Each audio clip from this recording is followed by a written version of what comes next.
Are you Nikolas Jacob Cruz? Yes, ma'am. In his first courtroom appearance, Nikolas Cruz was ordered held without bond and now faces 17 counts of premeditated murder.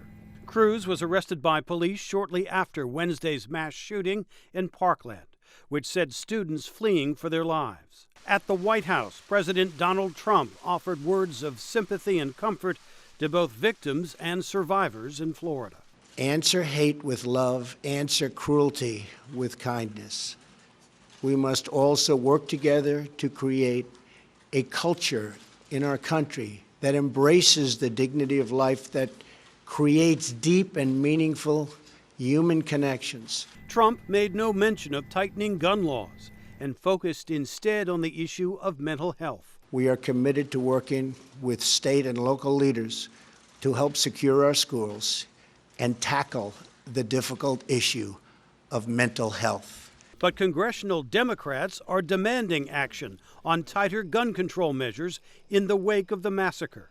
House Democratic leader Nancy Pelosi. Once again, we see the urgency for Congress to take true common sense action to prevent gun violence. That should begin with tighter background checks on gun buyers, says Congressman Mike Thompson. Somebody's got to screw up the courage to be able to look at this issue and figure out what can Congress do.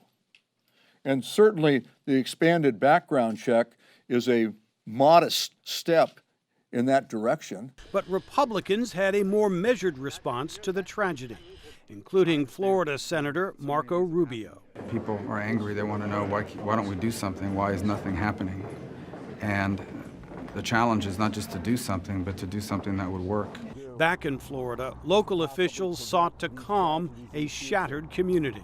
Today's a day of healing. Today's a day of mourning. But even amidst the grieving, local school superintendent Robert Runcie says the time has come to deal with gun violence. Now is the time for this country to have a real conversation on sensible gun control laws in this country.